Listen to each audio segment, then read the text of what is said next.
വാർത്തകൾ വിശദമായി. +1 ക്ലാസുകളിൽ വിദ്യാർത്ഥികളുടെ എണ്ണം വർദ്ധിപ്പിക്കുക വഴി കേരളത്തിലെ ക്ലാസ് മുറികളിൽ വാഗൺ ട്രാജഡി സൃഷ്ടിക്കുന്ന സാഹചര്യം സർക്കാർ ഉണ്ടാക്കുകയാണെന്ന് സംസ്ഥാന Muslim League secretary N Shamsuddin MLA. Malabar ജില്ലകളോട് കേരള സർക്കാർ കാണിക്കുന്ന അവഗണനയ്ക്കെതിരെ കണ്ണൂർ കളക്ടറേറ്റിന് മുന്നിൽ നടന്ന പ്രതിഷേധ ധർണ ഉദ്ഘാടനം ചെയ്ത് സംസാരിക്കുകയായിരുന്നു അദ്ദേഹം. കേന്ദ്ര സ്കൂളുകളുടെ റിസൾട്ട് വന്നത് ആ കാറ്റഗറിയിൽ വരുന്ന കുട്ടികൾക്ക് ഇതിലേക്ക് വരികയാണ്. അങ്ങനെ വരുമ്പോ 1,00,000-ൽ പരം വിദ്യാർത്ഥികൾക്ക് ഉപരിപഠനത്തിന് മലബാർ ജില്ലകളിൽ അവസരമില്ല. ഇതൊരു വലിയ നീതി നിഷേധമാണ്. ഇത് കേവലം രാഷ്ട്രീയമായ മുദ്രാവാക്യമല്ല. ഇത് ലീഗുകാരെ ബാധിക്കുന്നതോ ന്യൂനപക്ഷ സമൂഹത്തെ മാത്രം ബാധിക്കുന്നതോ ആയ ഒരു പ്രശ്നമല്ല. മലബാറിലെ 6 ജില്ലകളിലെ വിദ്യാർത്ഥികളെയും രക്ഷകർത്താക്കളെയും ബാധിക്കുന്ന പ്രശ്നമാണ്. ആ പ്രശ്നത്തിന് പരിഹാരം തേടിയാണ് ഞങ്ങൾ സമരമുഖത്തേക്ക് പുറപ്പെടുന്നത്. നമുക്കറിയാം, വിദ്യാഭ്യാസം എന്ന് പറയുന്നത് കുട്ടിയുടെ അവകാശമാണ്. ഇന്ത്യയിലെ വളർന്നു വരുന്ന ഒരു പൗരന്റെ അവകാശമാണ്. അത് കൊടുക്കാൻ സർക്കാർ ബാധ്യസ്ഥരാണ്. സ്കൂൾ വിദ്യാഭ്യാസമാണ്. എന്താ ഇന്നത്തെ സ്കൂൾ വിദ്യാഭ്യാസം?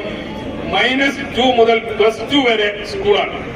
Kinder Garten, LKG, UKG, pre primary ഒക്കെ സർക്കാർ സംവിധാനത്തിലുണ്ട്. ആ പ്രീ പ്രൈമറി സ്കൂൾ തൊട്ട് +2 വരെ സ്കൂളാണ്. പിന്നെ 10ാം ക്ലാസ് കഴിഞ്ഞാൽ ഈ കുട്ടീനെ പുറത്താക്കാൻ സർക്കാരിന് അധികാരമില്ല. 10ാം ക്ലാസ്സിൽ ക്വാളിഫൈ ചെയ്ത കുട്ടിക്ക്, എലിജിബിലിറ്റി കിട്ടിയ കുട്ടിക്ക് 12ാം ക്ലാസ് വരെ പഠിക്കാനുള്ള സൗകര്യമൊരുക്കാൻ ഗവൺമെന്റിന് ബാധ്യതയുണ്ട്. പക്ഷേ ഇവിടെ ആ ബാധ്യത നിർവഹിക്കാൻ സർക്കാർ മുന്നോട്ട് വരുന്നില്ല. +2 പുതിയ ബാച്ചുകൾ അനുവദിച്ച് പ്രശ്നത്തിന് പരിഹാരം കാണുന്നതിന് സർക്കാർ തയ്യാറാവണമെന്നും അല്ലാത്തപക്ഷം ശക്തമായ സമരത്തിന് മുസ്ലിം ലീഗ് നേതൃത്വം കൊടുക്കുമെന്നും അദ്ദേഹം പറഞ്ഞു. മുസ്ലിം ലീഗ് ജില്ലാ പ്രസിഡന്റ് അഡ്വക്കേറ്റ് അബ്ദുൽ കരീം ചേലേരി അധ്യക്ഷത വഹിച്ചു. ജനറൽ സെക്രട്ടറി ടി സഹദുള്ള സ്വാഗതം പറഞ്ഞു. ദേശീയ അസിസ്റ്റന്റ് സെക്രട്ടറി CK സുബൈർ മുഖ്യപ്രഭാഷണം നടത്തി.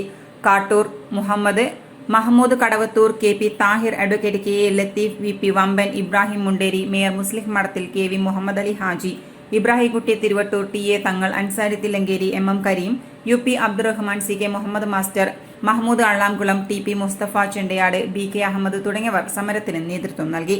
ധർണയ്ക്കെത്തിയ പ്രവർത്തകർക്ക് മുന്നിലൂടെ വാഹനങ്ങൾ കടത്തിവിട്ടതിനെ ചൊല്ലി ചില പ്രവർത്തകരും പോലീസും തമ്മിൽ വാക്തർക്കത്തിന് കാരണമായി. മുതിർന്ന നേതാക്കളെത്തി പ്രവർത്തകരെ പിന്തിരിപ്പിക്കുകയായിരുന്നു.